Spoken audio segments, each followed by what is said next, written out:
고린도후서 1장 3절에서 9절입니다. 고린도후서 1장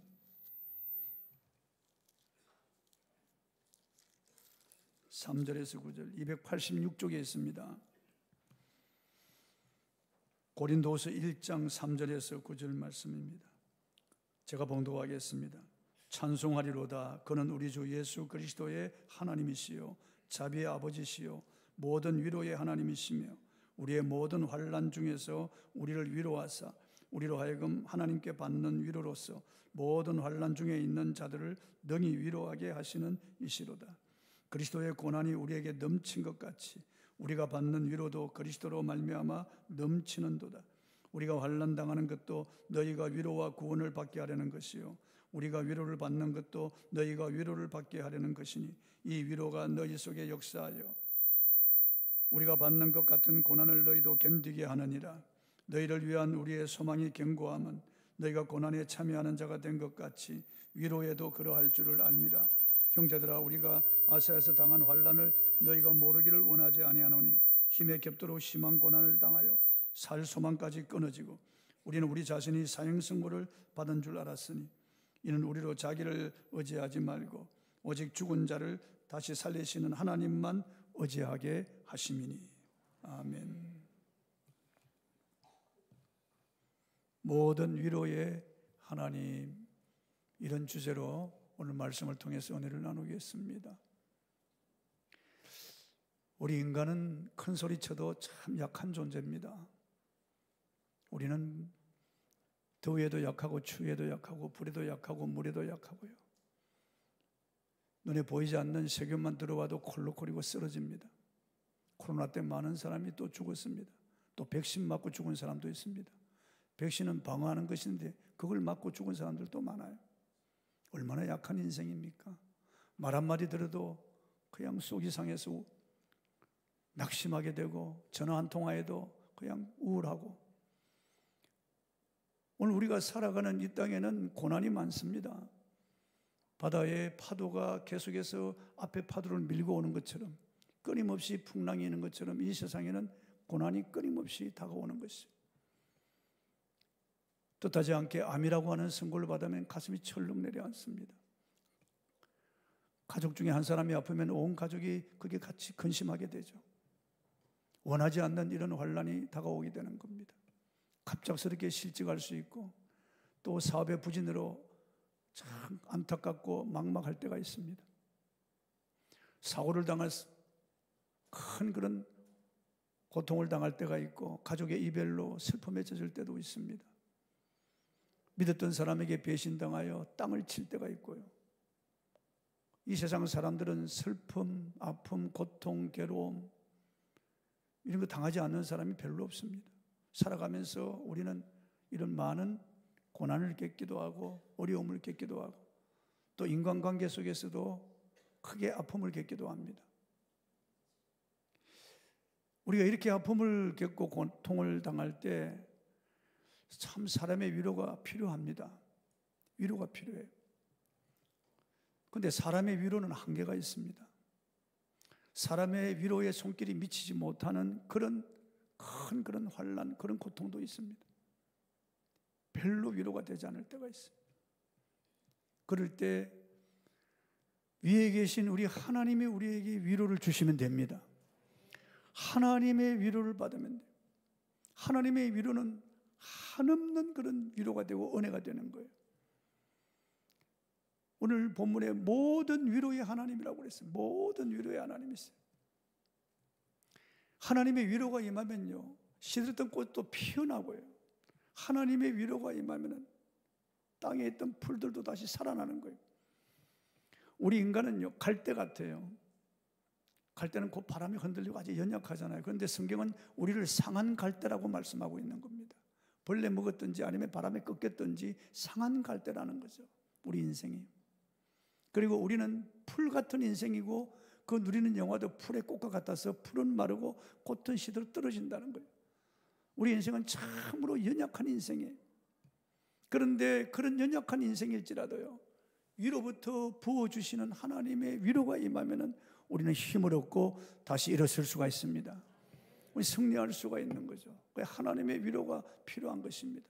하늘에서 비가 내리면은 광야가 피어나듯이요. 그 꽃이 확 피어나듯이. 저는 LA에 자주 가는데 LA 그 사막 지역에 세워진 도시라서요. 가보면 누렇습니다.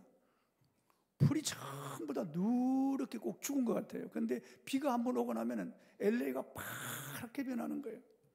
꽃들이 아주 행형색색의 꽃들이 피어나는 것을 봅니다. 하나님의 은혜가 우리에게 임하면은 그 사람이 그렇게 달라지는 거예요. 많은 사람들이 답답함, 억울함, 원통함을 풀 길이 없어서 이 우울증이 되고 조울증이 되고요. 이것이 우리에게 공황장애가 되기도 하고 정신의 분열증이 되기도 합니다. 많은 사람들이 쓰러지고 자살하는, 위로받지 못하기 때문에 그렇습니다. 위로가 필요합니다. 그러나 세상의 위로는 한계가 있는데 위로부터 부어주시는 이런 하나님의 위로는 한계가 없습니다. 하나님은 환난 중에 우리를 위로하십니다. 환난 중에 우리를 위로하신다. 본문 3절 4절입니다. 읽어보겠습니다. 시작. 찬송하리로다. 그는 우리 주 예수 그리스도의 하나님이시요 자비의 아버지시요 모든 위로의 하나님이시며 우리의 모든 환난 중에서 우리를 위로하사 우리로 하여금 하나님께 받는 위로로서 모든 환난 중에 있는 자들을 능히 위로하게 하시는 이시로다. 여러분, 바울 사도같이 환난을 많이 당한 사람도 없습니다. 그는요, 복음을 전하다가 40에 하나 가만매를 3번이나 맞기도 하고, 그리고 퇴장에 맞기도 하고, 감옥에 갇히기도 하고, 그리고 복음을 전하러 가다가 강도의 위협을 받기도 하고, 유대인의 그런 박해를 받고 돌에 맞아 거의 죽을 뻔했고요. 또 이방인의 위험도 있고, 신의 위험, 강의 위험, 바다에 파선하여 위험, 죽을 뻔한 경우가 한두 번이 아니었습니다. 그렇지만 하나님의 위로가 그에게 임하여 그는 조금도 굴하지 아니하고, 그는 아시아 대륙과 유럽을 넘나들면서 이 복음을 전해서 수많은 사람들을 주님께로 돌아오게 하고 성경 13권을 기록한 위대한 사도가 된 거예요. 그는 하나님의 위로가 언제나 그에게 임하는 것을 경험했습니다. 그래서 오늘을 살아가는 우리들에게도 이 말씀을 기록해서 전해서 우리가 하나님의 위로받는 자가 되기를 원하는 것입니다. 오늘 짧은 문장이지만은 10번이나 이 위로라고 하는 말씀을 기록을 했습니다. 위로를 사전에 보면은 어루만져 고통을 잊게 하는 것, 마음을 즐겁게 하고 수고를 알아주는 것이라고 했습니다. 여러분 보십시오. 엘리야가 이세벨의 공갈에 쫓겨서 보엘세바의 로뎀나무 아래에서 그냥 풀이 죽어서 죽기를 구하며 쓰러졌습니다. 그런데 하나님은 천사를 보내어서 엘리야를 어루만지시는 거죠. 어루만지시고 위로하시고 물과 구운 떡을 주어서 먹게 해서 힘을 소성하게 하는 겁니다. 또 천사가 어루만지고 또 물과 떡을 주어서 그에게 힘을 주어서 호렙산으로 가게 하는 거예요. 하나님은 위로하신 하나님, 위로하신 하나님. 저는 주남선 목사님의 일대기 해와 같이 빛내리 그 책을 읽고 많은 감동을 받았습니다. 우리 주남선 목사님은 일제 치하에서 신사참배를 반도하다가 외경에게 잡혀서 모진 고문을 당하고 매를 맞고요, 살이 다 터지고 깨어진 채 피를 투성이가 되어서 평양 감옥에 던져졌습니다. 밖에는 영하 20도 이상의 명추위가 바람이 부는데 그 평양 감옥은 난방이 되질 않아요. 오늘 교도소처럼 난방이 될 리가 없죠. 시멘트 바닥이 영하 16도 정도의 아주 무서운 그런 추위가 그 감방 안에 맴도는데 거기 쓰러졌어요. 그런데 놀라운 것은 이분이 고백하기를요, 예수님의 품에 안긴 것을 알았다는 거죠. 주님이 그를 품어주시는데 감옥 안이 훈훈하고 따뜻하고 그 시멘트 바닥이 얼마나 푸신한지요. 주님이 그를 어루만져 주시는 겁니다. 그래서 주님께서 그 밤에 그를 안아주시고 어루만져 주시고 그 감방 안을 훈훈하게 해주시고 아침에 일어나니까 그 상처들이 다 지워지고 얼마나 힘이 나는지요. 그런 놀라운 체험을 한 겁니다. 여러분, 하나님은 환난 중에 우리를 위로하시는 분이십니다. 위로하십니다. 이사야 51장 3절 읽어보겠습니다. 시작. 대전하 여호와가 시온을 위로하되 그 모든 황폐한 곳을 위로하여 에덴 같고 그 사막으로 여호와의 동산 같게 하였나니 그 가운데 기뻐함과 즐거움과 감사함과 창화하는 소리가 있으리라. 여기 시온은 하나님의 임재가 있는 곳이거든요. 예루살렘인데 하나님의 성전을 말하는 것이고요. 나 여호와가 시온을 위로하되 그 백성을 위로한다는 겁니다. 그리고 이것은 우리 교회를 가리키는 거예요. 교회. 하나님께서 이 교회를 위로하시는 거예요. 교회는 무슨 이런 예배당이 교회가 아니고 저와 여러분이 교회예요. 하나님은 그 백성들을 위로하시는 하나님이시란 말이에요. 위로하시는. 그래서 사막이 백합화같이 피어나고요. 광야가 메마른 그 광야가 향내나는 그런 꽃들이 피어나듯이 하나님은 이리 삭막한 그런 심령들을 위로해서 기쁨을 주고 평안을 주고 감사함이 넘치게 하시겠다는 거예요. 일반인도 그렇지만 우리 성도들도 세상에서 시달리잖아요. 힘들고 고통당할 때가 많아요. 정말 막막할 때가 있습니다. 힘이 빠지고 맥이 빠져서 풀이 죽어서 이렇게 교회에 오시면 하나님께서 위로하신다는 거예요. 찬양을 통해서 위로하시고요. 말씀을 통해서 위로하시는 거죠. 성령님이 우리를 위로해 주시는 거예요. 이스라엘은요, 강수량이 적습니다. 그래서 아침에 이슬이 내리는데요. 그 이슬을 머금고 백합화가 피어나는 거예요. 이슬을 머금고 그 백향목이 자라는 거예요. 이슬을 머금고 그 종려나무가 번성하는 거예요. 이슬을 머금고 곡식이 소성하고 포도나무에 열매가 맺히는 거예요. 제가 갈릴리 호수 주변을 아침에 걸어보니까 이슬이 흥건하게 내려서 금방 바지가 다 젖더라고요. 그렇게 이슬이 많이 내려요. 그 이슬 때문에 사는 거예요. 이슬은 생명이에요. 이슬은 그의 젖줄이에요. 이슬은 그렇게 풍성함이에요. 그런데 하나님의 위로가 그렇다는 거예요. 눈에 보이지 않지만 우리가 예배를 드리는 가운데 하나님의 이슬 같은 그런 위로가 여러분에게 임하는 거예요. 임하는 거예요. 혹시 졸고 가더라도 하나님의 위로가 임하는 거예요, 여러분요. 졸더라도. 이곳에 들어오는 자들마다 하나님이 위로하시는 거예요. 이사야 66장 13절을 한번 읽어보겠습니다. 시작. 어미가 자식을 위로한 같이 내가 너희를 위로할 것인즉 너희가 예루살렘에서 위로를 받으리라. 어미가 자식을 위로한 같이. 어미가 그 자식을 얼마나 사랑합니까? 긍휼히 여깁니까? 하나님이 이와 같이 우리를 위로한다는 거죠. 그 어머니가 자녀를 안고 젖을 먹이듯이 주님이 우리를 위로하신다는 거죠. 그 풍성한 가슴에서 젖을 먹여서 아이에게 영양분을 공급하고 힘을 주는 것처럼 하나님이 그렇게 우리를 안으시고 위로해 주신다는 겁니다. 물론 이것은 장차 천국을 말씀하지만은 이 땅에서도 하나님이 우리를 위로하시는 거죠. 천국의 그 위로가 우리에게 임하기를 바랍니다. 주일은 주님 전에 나와서 위로받는 날이에요. 우리의 수고하고 무거운 짐을 내려놓고 정신적, 육체적으로 모든 피곤을 다 내려놓고 하나님 앞에 우리의 서러운 마음을 내려놓고 아프고 고통스럽고 쓰라리고 괴로운 마음들을 내려놓고 하나님 앞에 열린 마음으로 나갈 때 하나님이 어루만져 주시는 우리 마음을. 그래서 그리스도인들이 불신자보다 더 건강하다는 통계가 나옵니다. 항상 그렇게 나옵니다. 우리가 더 밝고 우리가 더 기쁘고 우리가 더 평안을 누리고 우리가 더 힘있고 우리가 더 건강하고 정신적으로 육체적으로 그것은 하나님 전에 와서 우리가 위로를 받기 때문에 그렇습니다. 슬픔 대신 찬송을 두시고 근심 대신 화관을 씌워주시는 하나님이세요. 낙심 대신 용기를 주셔서 우리를 일으켜 세우시는 분이십니다. 성령을 헬라어로 파라클레토스라고 하는데 그 뜻은 위로자라는 뜻이에요. 위로자. 세상 살아가면서 정말 위로받기를 원하잖아요. 어린 아이도 위로받기를 원해요. 남편도 아내도 다 위로받기를 원하는 거죠. 목사인 저도 위로받기를 원합니다. 위로받기를 원해요. 제가 슈퍼맨입니까? 저도 답답할 때가 있고 저도 눈물 흘릴 때가 있고 저도 가슴이 먹먹할 때가 있고 저도 안타까울 때가 있고 슬프고 괴롭고 정말 지칠 때가 많죠. 그럴 때 저는 엎드립니다. 하나님께 엎드려서 하나님 앞에 솔직하게 내 마음을 토로합니다. 그리고 나면 하나님께서 내 마음속에 너는 내 사랑하는 아들, 내 기뻐하는 자라고 하는 음성을 주시는 거예요. 내가 너와 함께한다. 내가 너를 사랑한다고 말해요. 그 한마디가 얼마나 위로가 되는지 몰라요. 저뿐만 아니라 우리 모두가 다 아버지하고 부르면 아버지께서 위로하시는 거예요. 여러분 가만히 내 마음에 들려오는 하나님의 음성에 귀를 기울여 보세요. 어찌 보면 여러분의 음성같이 들립니다. 그러나 아니에요. 내 마음에서 주시는 하나님의 말씀은 하나님의 음성이에요. 그분의 음성을 가만히 들어봐요. 얼마나 우리에게 위로가 되는지 알 수 없습니다. 그럼 제가 힘을 얻죠. 어떤 때는 목사인 저도 처져서 야, 이제 정말 천국 갔으면 좋겠다 그럴 때가 있어요. 그럴 때 정말 제가 하나님 앞에 울면서 기도하면 하나님이 위로해 주시는 거예요. 그 위로가 아니라면 여기까지 올 수가 없죠.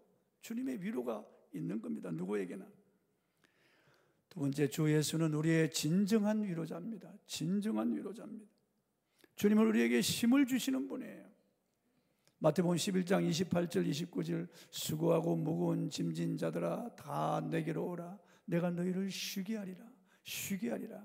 여기 쉬게 하리란 말은 아나파우스라고 하는 뜻인데 이 말씀은 위로해 주셔서 우리에게 다시 힘과 용기를 소성하게 한다는 그런 말씀이에요. 수고하고 무거운 짐진 자들아 다 내게로 오라. 내가 너희를 위로하리라 그런 말씀이에요. 내가 너희를 소성하게 하리라. 나는 마음이 온유하고 겸손하니 내게로 와서 내 멍에를 메고 내게 배우라. 내 멍에는 쉽고 내 짐은 가벼움이라 하십니다.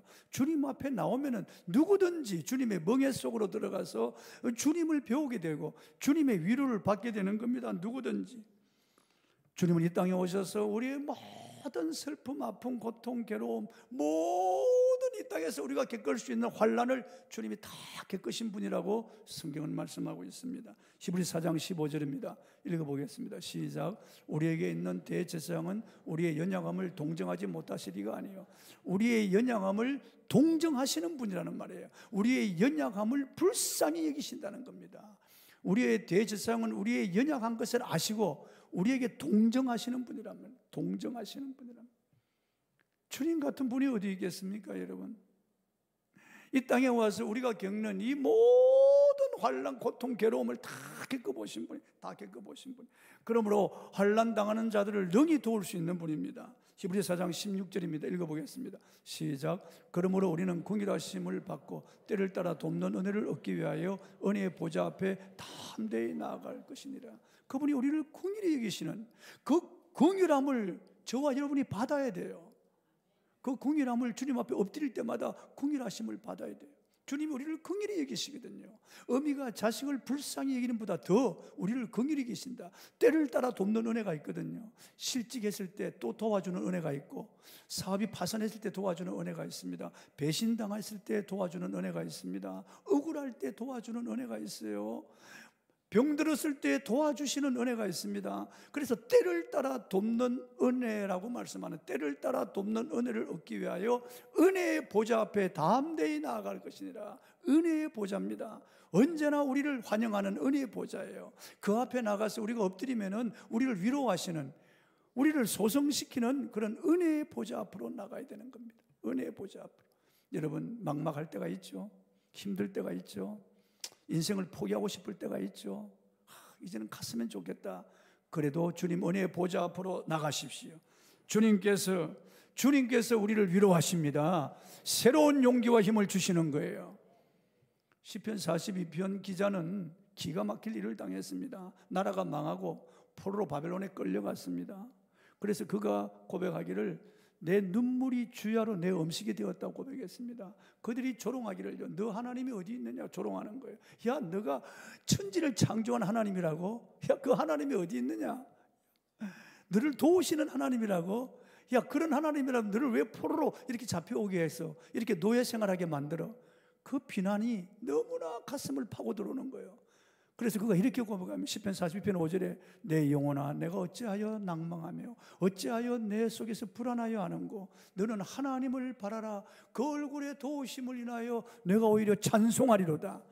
세상을 바라볼 때 눈물밖에 없어요. 주야로 눈물이 음식이 되는 겁니다. 그런데 눈을 들어서 위를 바라볼 때 그분으로부터 위로가 임하니까 찬송이 되고 평안이 되는 거예요. 할렐루야. 미국에서 제재소 다니던 한 직원이 아침에 출근해 보니까 책상 앞에 해고 통지서가 놓여 있는 겁니다. 내가 그 상사에게 따져보았지만 소용이 없어요. 자기도 모르겠다는 거죠. 그래서 나와서 이곳저곳에 문을 두드려 보았지만은 취업을 할 수가 없었던 겁니다. 너무나 기가 막힌 거죠. 그래서 풀이 주고 집에 돌아와서 자기 아내에게 여보 나는 죽고 싶소. 나는 이 일주일 모두 다 시도해 보았고 모든 노력을 다해 봤지만 아무것도 되는 것이 없어. 이제 살 소망이 끊어졌어. 오죽하면 가장이 이런 말을 하겠습니까? 그 말을 들은 아내는 자기 남편에게 이렇게 말했습니다. 여보, 당신은 한 가지를 시도해 보지 않았습니다. 당신은 당신이 처한 이 상황과 문제에 대해서 진지하게 하나님께 기도하지 않았습니다. 그 아내의 말을 듣는 순간 감동이 밀려왔어요. 큰 감동이 밀려왔습니다. 그래서 그는 여보, 나를 위해서 기도해 줘요. 나도 하나님께 기도할게요. 그래서 그는 기도를 시도하기 시작했어요. 하나님 앞에 며칠 동안 하나님 앞에 기도했습니다. 계속 하나님 앞에 눈물을 흘리며 하나님 앞에 도와달라고 기도를 했는데 아이디어가 떠오르기 시작하는 거예요. 그래서 자기 집을 담보로 접해서 은행에서 융자를 받아서 건축업을 시작을 했습니다. 그런데 그 건축업이 잘 되는 거예요. 그 집을 또 팔고 또 사고 또 팔고 또 지어서 또 계속해서, 그래서 작지만은 자기 사업장을 가지게 되었습니다. 그가 바로 캐먼스 윌슨이라고 하는 사람입니다. 윌슨은 그러나 어느 날 이렇게 기도할 마음이 생겼습니다. 하나님, 제가 건축을 하며 이 도시 저 도시를 여행해 보았는데 정말 분위기 좋은 호텔이 없습니다. 고급 호텔은 있지만 너무 비싸고 작은 호텔은 분위기가 좋지 않아서 제가 새로운 호텔을 지어서 좋은 서비스를 제공하고 분위기 좋은 호텔을 만들고 싶습니다. 하나님, 저를 도와주십시오. 그래서 그는 하나님의 도움으로 호텔을 짓기 시작했습니다. 그리고 그 호텔 책상에다가 성경을 넣어두었습니다. 그리고 그 호텔은 빠진코 술집을 다 없애버렸습니다.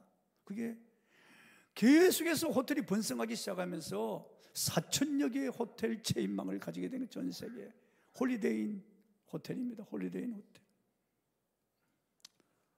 주님은 우리의 아픔을 알고 슬픔을 아세요. 다 알고 계세요.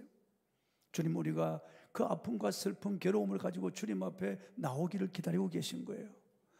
여러분, 세상 사람들이 찾아가면은요 외면합니다. 친정이나 시댁도 2번, 3번은 괜찮지만은 자주 찾아가면 외면합니다. 어쩔 수 없는 거예요, 여러분. 너는 왜 그 모양이냐? 너는 왜 그렇게 부모의 속을 썩이냐? 너는 왜 그렇게 도움만 바라고 사니? 나도 지쳤다 이제, 그런다는 거예요. 그러니까 여러분, 하나님을 찾아야 됩니다. 하나님께로 나와야 됩니다. 우리 예수님은 우리의 모든 연약함을 동정하시는 분이라는 겁니다. 동정. 하나님, 내 마음이 너무 아파요. 내 마음이 너무 슬퍼요. 사람들이 내 마음을 너무 아프게 해요. 그때 예수님께서는 나도 내 땅에 왔지만 내 백성이 나를 버렸다. 내 동생들도 내가 귀신 들렸다고 나를 잡으러 왔단다. 내가 너 마음을 잘 안단다. 주님, 저는 너무 가난해요. 그래, 나도 마구간에 태어났단다. 그리고 나는 방 한 칸, 땅 한 평 없이 살았단다. 주님, 나도 죽을 때 남의 무덤을 빌어서 그 무덤에 장사 지냈단다. 고린도서 8장 9절은요, 우리 주 예수 그리스도의 은혜를 너희가 알거니와 부유하신 자로서 가난하게 되심은 그의 가난함을 인하여 너희로 부유하게 하려 하심이라고 했습니다. 예수님께서 내가 너의 가난함을 안다. 내가 너로 부유하게 한다. 그렇게 말씀하시는 거예요. 난 몸이 아프고 너무 고통이 심해요. 주님, 어찌하면 좋습니까? 나는 채찍에 맞아서 덩어리가 다 찢어졌단다. 나는 가시멜용관을 쓰고 머리가 찢어지고 양손과 양발에 대못이 박혀서 내 모든 피를 쏟고 물을 쏟아 나는 죽었단다. 내가 너의 그 고통을 안다. 너 질고를 안단다. 그런 주님, 난 너무 부끄러워요. 그래, 나도 너 부끄러움을 안다. 나는 발가벗겨져 십자가에 높이 매달렸단다. 내가 너의 부끄러움을 가려주마. 주님, 저는 배신당했어요. 그래, 나도 내 제자들에게 배신당했단다. 내 가까운 사람들이 나를 배반하고 배신했단다. 나도 너의 마음을 안단다. 그리고 주님은 어루만져 주는 겁니다. 난 너무 억울해요. 주님, 너무 원통해요. 그래, 나도 사람들에게 잡혀서 신문 받고 매 맞고 수염이 뽑아지고 뺨을 맞고 너무너무 억울했단다. 그렇지만 난 말하지 않았단다. 난 너의 억울함을 알아. 내가 너의 억울함과 원통함을 풀어주마. 주님 그렇게 말씀하시는 거예요. 수고하고 무거운 짐진 자들아 다 내게로 오라. 내가 너희를 쉬게 하리라. 아나파우스, 위로하신다는 말이에요. 새로운 힘을 주신다는 겁니다. 능히 살아갈 수 있도록 만들어 주신다는 겁니다. 주님 같은 분이 어디 있습니까, 여러분? 그는 천지를 창조한 창조주요, 그는 처음과 마지막이요 알파와 오메가 되십니다. 그분이 길이요 진리요 생명이십니다. 그가 우리의 선한 목자 되시고 그는 왕 중의 왕이십니다. 그는 만국을 다스리시는 분입니다. 그분께서 우리를 위로하시면 진정한 위로가 되는 것입니다, 여러분. 그분 같은 이가 없습니다. 예수 같은 이가 없습니다. 세 번째, 우리는 이웃을 위로하는 자가 되어야 합니다. 본문 6절입니다. 한번 읽어보겠습니다. 시작. 우리가 환난 당하는 것도 너희가 위로와 구원을 받게 하려는 것이요 우리가 위로를 받는 것도 너희가 위로를 받게 하려는 것이니 이 위로가 너희 속에 역사하여 우리가 받는 것 같은 고난을 너희도 견디게 하느니라. 우리가 위로를 받아본 사람들은 알잖아요. 주님의 위로를 받아본 사람들은 알잖아요. 그 위로를 가지고 다른 사람을 위로하는 거죠. 환난 당한 사람, 어려움을 당한 사람, 고통 중에 있는 사람, 병 중에 있는 사람들을 위로하는 것이에요. 우리에게 이렇게 건강을 주신 것은 건강하지 못한 자들을 위로하라고 하는 거죠. 저는 유튜브 영상을 통해서 봤습니다. 한 개가 교통사고로 쓰러져 있는데 그 동료 개가 그 옆에서 지키면서 계속 떠나지 아니하고 계속 그 개를 핥아주더라고요. 짐승도 동료가 이렇게 고통을 당하는데 옆에서 동료를 위로해 주는데 우리 성도가 고통당할 때 우리가 위로해 주지 아니하면 되겠습니까? 짐승도 동료를 알아주는데요. 어떤 짐승은 죽을 때요, 개가 죽을 때 그 옆에 같이 키우던 개가 눈물을 흘리더라고요. 눈물을 흘려요. 우리가 가족의 이별로 슬퍼하는 자들을 찾아가서 같이 울라고 말씀하는 겁니다. 위로해 줘야 되는 겁니다. 예수님은 선한 사마리아인의 비유를 말씀하신 다음에 너희도 이와 같이 하라고 그렇게 말씀하셨어. 너희도 이와 같이 하라. 유튜브 동영상을 보니까 미국의 인디아나 주의 어느 초등학교에서 일어난 그 영상을 보았습니다. 그 초등학교의 한 어린이가 이 뇌종양에 걸려가지고 항암 치료를 받으면서 머리가 다 빠졌어요. 머리가 다 빠져버리고 말았어요. 그래서 선생님이 그 아이가 이제 치료가 끝나고 내일 이제 우리 학교에 오는데 그 아이 머리가 없단다. 내가 놀란 눈이나 또 우스운 그런 눈으로 바라보지 말고 그 아이를 위로해 줘야 된다. 알겠지? 학생들이 알았다고 그랬어요. 선생님 나가고 난 다음에 학생들끼리 모여가지고 서로 어떻게 위로할까 의논을 했습니다. 그 다음날 동영상이 시작되는 거예요. 그 머리가 빡빡하게 하나도 없는 그 아이가 선생님 손에 끌려서 교실 문을 열고 들어오는데 선생님도 학생들을 보고 놀라고 그 아이도 학생들을 보고 놀라는 거예요. 왜냐하면 그 학생들이 다 머리를 빡빡 밀어버린 거예요. 여자아이들도 머리를 밀었고 남자아이들도 다 머리를 밀어버린 거예요. 얼마나 머리가 소중해요, 그 아이들은. 그런데 다 밀어버린 거예요. 그러니까 선생님이 울고 그 아이도 막 우는 거예요. 정말 진정한 위로가 되는 거죠. 여러분, 교회 위로받기 위해서 오는데 냉대와 그리고 멸시의 눈을 보는 경우가 있습니다. 사나운 눈을 보는 경우가 있습니다. 손 한 번 잡아주면 되는데, 등 한 번 두드려주면 되는데, 이렇게 동성끼리 허그해주면 너무 좋은데 교회 와서 그걸 바라는데 그런 사랑의 말 한마디, 그런 위로의 말 한마디, 그런 손 한 번 잡아주는 것, 정말 어려움에 처한 사람 손에다 가만히 돈을 지어주는 것, 이런 것들이 위로가 되는데 병원 신방을 하는 것이 얼마나 위로가 되고 장례식에 찾아가서 울어주는 것이 얼마나 위로가 됩니까? 그런데 그렇게 하지 않는 거예요. 교회 사랑이 있는 줄 알고 왔다가 실망하고 떠나는 사람들도 있습니다.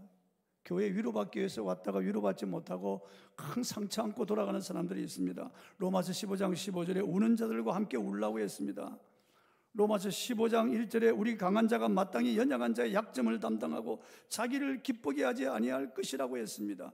위로를 경험한 사람들, 주님의 한없는 위로를 받은 사람들을 위로해야 됩니다.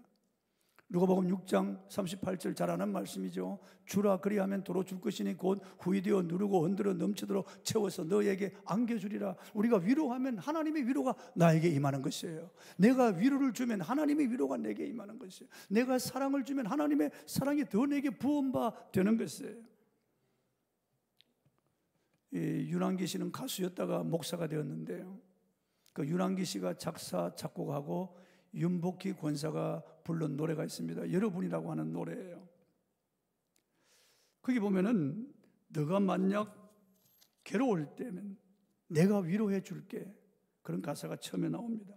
너가 서러울 때, 너가 어두운 밤길을 걸을 때, 험한 길을 걸을 때, 너가 쓸쓸할 때 내가 너의 친구가 되어주마, 내가 너의 벗이 되어주마, 내가 너의 빛이 되어주마, 내가 너의 길이 되어주마. 계속 나옵니다. 너가 외로울 때 내가 너의 친구가 되어준다고 계속 그런 가사가 나오는 겁니다. 윤한기 목사는 예수님을 두고 그 가사를 지은 거예요. 예수님을 두고요. 그 마지막에 보면 이렇습니다. 내가 만약 외로울 때면, 그런데 내가 만약 외로울 때면 누가 나를 위로하나?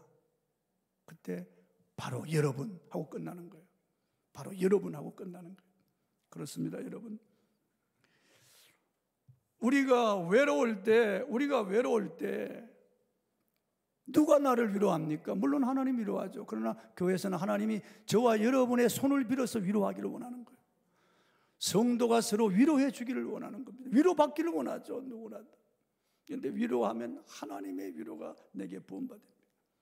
텍사스주에는 미국 프로 미식축구에서 2번씩이나 우승한 유명한 댈러스 카우보이스 팀이 있습니다. 댈러스 카우보이스 팀은 미국 미식축구 최고 결정전인 슈퍼볼에서 2번이나 우승함으로 최강팀으로서의 역사상 최고의 팀이 되었습니다. 그렇지만 이 댈러스 카우보이스 팀이 처음부터 막강팀이 된 건 아닙니다. 바로 우승하기 직전까지만 해도 이 팀은 미식축구에서 가장 약한 팀이었습니다. 그러나 한 사람의 감독이 바로 이 무명의 나약한 팀을 무중의 막강한 팀으로 바꿔놓았습니다. 그 감독은 아메리칸 풋볼 역사상 불멸의 신화를 남기고 명예의 전당에 그 이름이 올라간 지미 존슨입니다. 지미 존슨. 지미 존슨은 인생 최고의 보물이 바로 예수 그리스도라고 하는 사실을 아는 사람입니다. 그는 스포츠를 통해서 예수 그리스도의 진리의 말씀을 전파하기를 원한 사람이고 실제 그대로 실천한 사람입니다. 그는 선수들에게 실수하지 말라는 말을 하지 않고 대신에 내게 능력 주시는 자 안에서 내가 모든 것을 할 수 있다고 그렇게 말했습니다. 하나님이 도와주시면 된다고 말했습니다. 하나님이 우리 편이라고 말하고 선수들에게 계속해서 믿음을 심어주고 용기를 심어주었습니다. 실패했을 때도 괜찮아, 다음에 잘하면 돼, 위로해 주었습니다. 그리고 우리가 왜 실패했는지 의논해보자, 실패를 거울 삼아서 다시 일어설 수 있도록 만들어 주었고 성도들에게 절대 질타 책망을 하지 않고 그들을 위로하고 안아주고 감싸주고 엄청난 그런 용기를 준 겁니다. 이 최악의 꼴찌팀이 그냥 풋볼 역사상 2번이나 우승하는, 이게 굉장한 겁니다, 여러분. 미국에서는요. 여러분, 우리 인생에 패배할 때가 있고 우리 인생이 정말 실망할 때가 있습니다. 힘이 없어 지치고 고나져 쓰러질 때가 있습니다. 이때 하나님이 우리를 위로해 주십니다. 그러나 하나님은 저와 여러분을 통해서 다른 사람을 위로하기를 원하시죠. 저와 여러분이 도구가 되어서 찾아가시고 손잡아 일으켜 주시고 따뜻한 말 한마디, 위로의 눈빛, 그리고 손을 들어서 두들겨 주시고 안아주시고 얼마나 좋은지 모릅니다. 하나님께서는 우리가 위로하기를 원하시는 거예요. 서로 위로해 주기를 원하시는 겁니다. 주라, 그리하면 도로 줄 것이니 곧 후이 되어 누르고 흔들어 넘치도록 채워서 너희에게 안겨주리라. 주는 자가 되기를 바랍니다. 말씀했습니다. 하나님은 환난 중에 우리를 위로하시는 분입니다. 환난 중에 우리를 위로하시는 분입니다. 우리 주 예수 그리스도만이 우리의 진정한 위로자가 되십니다. 성령도 우리를 위로하십니다. 우리는 하나님의 위로를 받아야 됩니다. 찬양할 때, 말씀 들을 때, 기도할 때 하나님의 위로를 받아야 됩니다. 위로부터 부어주시는 하나님의 위로가 아니면 우리는 살 수가 없습니다. 기도해서 하나님의 위로를 받아야 됩니다. 하나님께 위로해달라고 해야 됩니다. 만져달라고. 그리고 서로서로가 위로하는 성도가 되기를 주의 이름으로 축복합니다. 찬송하겠습니다. 괴로울 때 주를 보라. 해리 볼백이 지은 찬송인데 제가 이 찬송을 참 좋아합니다.